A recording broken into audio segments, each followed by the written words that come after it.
My name is Comfort Zama, and this is my son Mandiza Zama. We're from Muden Citrus. Hello, my name is Mandiza Zama. We are from Muden Citrus. Muden Citrus is situated in KZN, in the heart of Greytown, a few kilometers away from Moy River.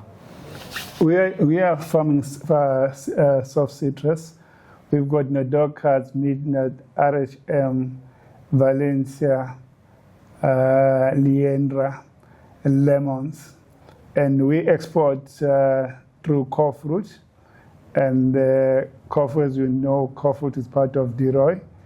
Firstly, we get our trees from Deroy, from the Deroy nursery.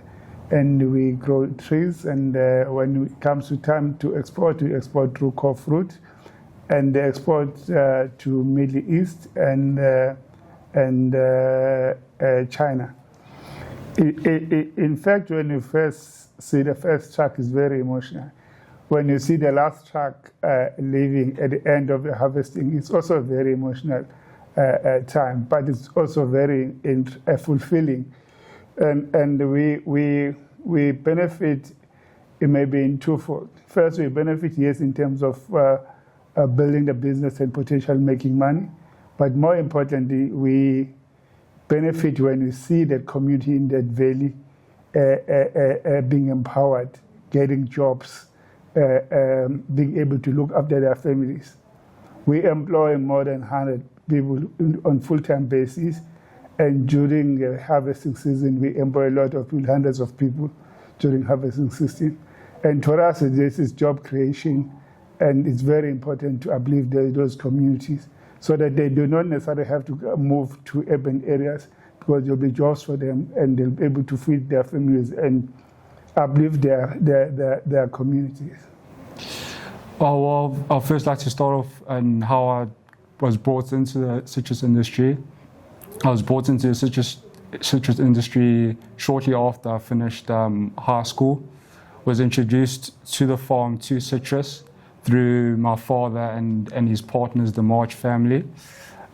Through that, they've integrated me through the farm. I even went on an apprenticeship to KMR Farm in Mpumalanga, where I learned how to farm from planting the trees to pruning, irrigation even, and learned the whole process from the ground up.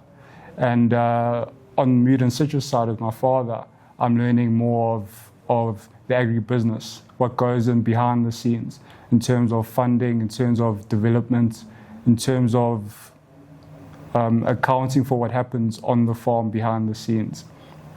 And in terms of the future, I think the future is very bright. For Muden Citrus, but also for the whole industry of citrus as a whole. And I look forward to be part of that. And I look forward to bringing in new ideas, fresh ideas that can help innovate. As of now in the world, AI is advancing, and it would be a great idea to adopt similar AI systems or technologies that can improve operations on the farm. I think it's every wish for every parent to see his son or his daughter taking over from him, and the succession plan is very important. We know that at some stage I will not be fit as I am today, and we know that someone needs to take the baton and move forward. So to seeing him participating in the business gives me hope, and hope is life itself. When I go to bed, I go to bed with a very relaxed mind, knowing that someone is going to take over one day.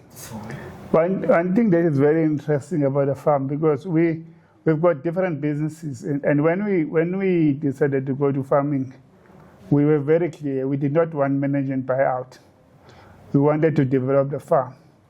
So in that area of Muden, between Greytown and Colenso, that area used to be the biggest exporter of citrus back in the 20s up to the early 70s. Obviously, that time, because of exchange rate, there was no incentive of exporting. But now because of exchange rate as well, it's more lucrative to export. So we're looking at foreign currency for our business. And we're very clear that we are going to develop the farm. So the farms were converted into sugarcane from the 70s up until the last 6-7 years. So when we took a decision that we are going to convert this farm back to citrus, because there we're not fighting nature. The climate is ideal for citrus. So as you are aware, citrus is a 3 to 4 year crop. Because we're not fighting nature, we managed to export within 2.5 years. So which says that we're not fighting nature, the climate is good. And another plus is that we produce easy peeler citrus. And because it's not humid there, the climate allows us to do that. So all those things, they add up in terms of quality product and the best farm. So I've got a very vivid pictures of the sugarcane farm. I also got very vivid pictures of earthworks. As you are aware, when you develop a citrus farm, you have to build ridges, and when you do that, there's a lot of earthworks, because the farm must drain. You must have water, must not have water everywhere. So to make sure that the drainage system works, and that involves a lot of earthworks, and a lot of capital goes to that. And to see the first crop and first plants coming when we started planting, and those small trees, we were even not sure what will happen if there is frost. But as we know, if you're a farmer, you must be spiritual, and you must believe in God. God saved us. We managed to grow those trees. And we managed to plant the entire 220 hectares.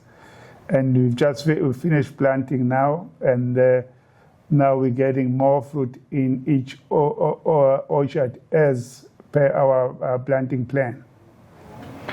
Yes, I think it first starts with building capabilities within myself, also learning how the farm operates from now and in future, and seeing how I can integrate myself even further to the point where I've built up the capacity, I've built up the knowledge and experience to take over and to take it to a new place. Yeah, no, it's very interesting working together. I think that we both have good synergy with each other, and that it's almost seamless working with each other. I mostly take the role of listening, just to acquire the knowledge that he has gained over all these years of experience in business and now in farming. And all that I can say is it's been one journey that I want to continue on going on and learning, and hopefully the future brings good things, and I can adopt that knowledge from him and move the business forward. I always say to him, listening is a skill. We have to acquire. I think he has acquired that skill of listening. And a good thing about listening, even sometimes we listen even things that you know already, but it's important. There's no harm in listening. But if you don't listen, then you've got a serious problem.